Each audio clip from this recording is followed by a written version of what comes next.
Now, one of the last stories I wanted to cover, I'm not sure if it's going to be the last one of the day anyway, but you guys will see this whenever it comes out. As I mentioned in the previous video with regarding to The Wolf Among Us, another studio that just had some layoffs was Naughty Dog, with regards to The Last of Us multiplayer side of things, where a lot of people departed the studio, got laid off. So again, fans noticed that The Last of Us multiplayer game's principal monetization designer left Naughty Dog. And again, the rumors of the cancellation keep coming out. We read a recent story, I think it was an IGN insider that covered it, saying that the multiplayer might be on ice in the meantime. But again, Naughty Dog and Sony have not yet commented on the cancellation report.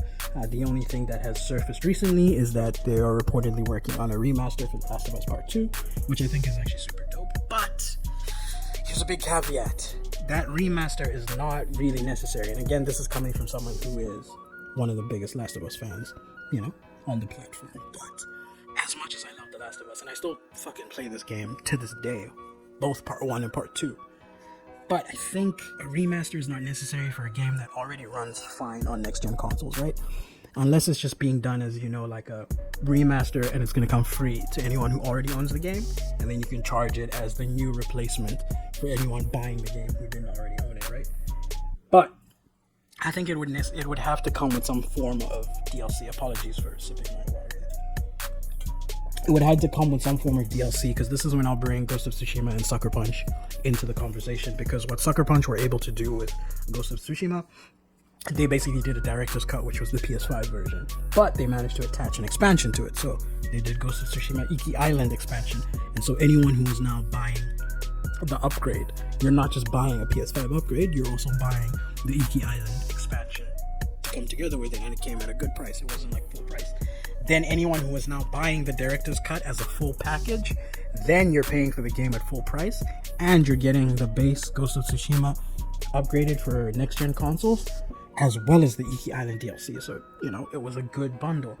But from what's rumored so far, this might just be a straightforward remaster, facelift kind of thing, which they did with Part 1. But again, Part 1 kind of made sense, because the old game, even though it released on PS4, it was basically a remaster of the PS3 version. So it made sense to give it an uplift graphically and performance-wise. But for the Part 2, like I was saying, Part 2 already runs immaculately. If you run it on a PS5, it runs better than some PS5 games in this generation. So if it's to come as a remaster with nothing added, I don't think it adds a lot of value to what's already on the market. But hopefully, again, fingers crossed, legs crossed, toes crossed, everything on my body's crossed, and I'm hoping that it comes with some sort of DLC. And it doesn't even have to be like a big DLC, like the way Left Behind was. It could just be a small DLC. And this is something I've discussed in previous videos before as well, saying that maybe we could get like a Tommy DLC to sort of play through what Tommy saw, when we were chasing Tommy as Ellie, trying to, hunt down Abby and everything like that, but we were following in Tommy's footsteps up until we came across him. So you could actually give a DLC in the perspective of what Tommy saw and what Tommy came across. Or you could also just do a DLC with regards to Jesse, for example, how Jesse followed, because Jesse followed Ellie and Dina to try to catch up with them and that kind of thing. So you could also tell the story from that side. Or you could just go deeper into maybe like more flashbacks of what happened between Part 1 and Part 2, because we remember we got flashbacks in Part 2 where we were able to see like how Joel and Ellie's relationship transpired, like how Abby's story came to be, that kind of thing. So they could also do it in flashbacks. But just basically any form of added DLC, added value to the base game would justify the pricing of a remaster. But if it comes as just a regular remaster with nothing added, it's very unnecessary. But going back to the story of the layoffs, it seems that Factions is on ice in the meantime, and again, a lot of fans are disappointed, a lot of fans are angry. Again, apologies for sipping my water. In my case, again, I'm kind of indifferent, because I played Factions, but I'm not really that attached to Factions. I prefer the single player story of The Last of Us, so that was kind of my thing. But I can take myself out of it, and just as like a, as a neutral, I think it's a shame what happened with Factions, and I can understand why it's been delayed, because again, with all the reports from Bungie saying that Bungie said that it wouldn't have been sustainable when they had to review it from what Naughty Dog had done. But again, I think that's coming from the angle that Sony wanted to become like a standalone live service game that can go on for years and years. again, Bungie are the specialists with Destiny, so they know how to do these things and they know how to monetize them. And so apparently there was a big discrepancy or disagreement from, you know, what Bungie wanted to take the direction in and what Naughty Dog had originally done. So I can understand them shelving it and probably putting it on ice to go back to the drawing board, but it's a shame because I feel like they could have just released it as was, without like all the extra monetization and everything, and it could have been a standalone game that could hold its own. But again, I think Sony wanted to do it bigger and better and, you know, take it to that next level, so they didn't want to just release it the way the original factions released, as just, you know, like an attachment. The same as with like Uncharted multiplayer and that kind of thing, where it's just, you know, a side piece to the main story.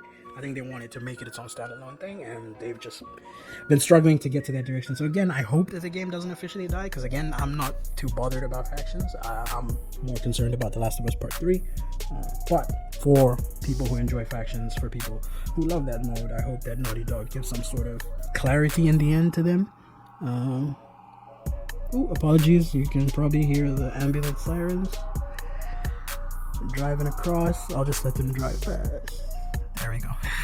Again, you're just gonna hear all of this raw because I don't like to cut out my editing and pretend like everything is perfect. But yeah, these layoffs are a shame, but the fact that the layoffs came kind of hints that the game is gonna be on ice, or they're probably pushing it to another team and maybe giving a little more control to Bungie and that kind of thing. So we'll just have to wait and see what happens with this game. Hopefully they don't butcher it. Again, like I said, I understand them wanting to go into the live service markets, but hopefully they just keep that sort of balance and still keep it as a fun game.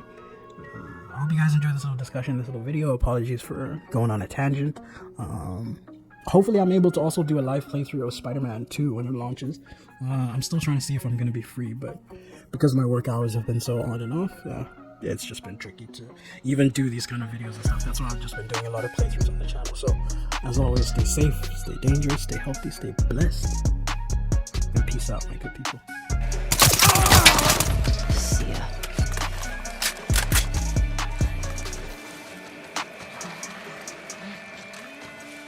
What's the story? Nothing here.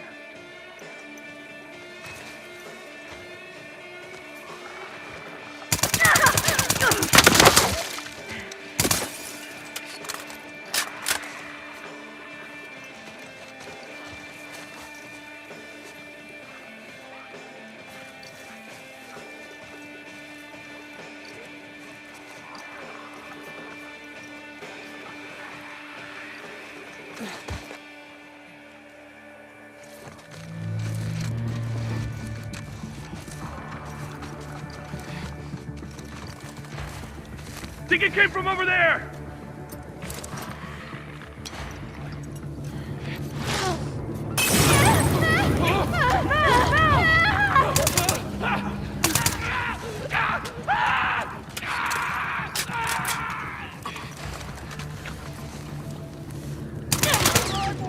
Right over there!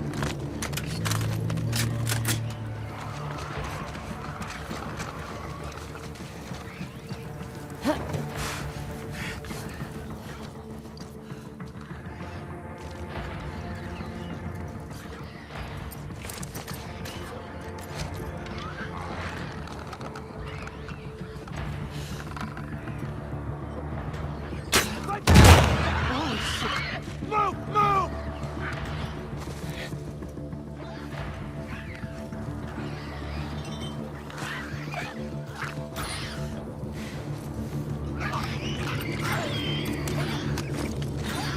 Anyone see her?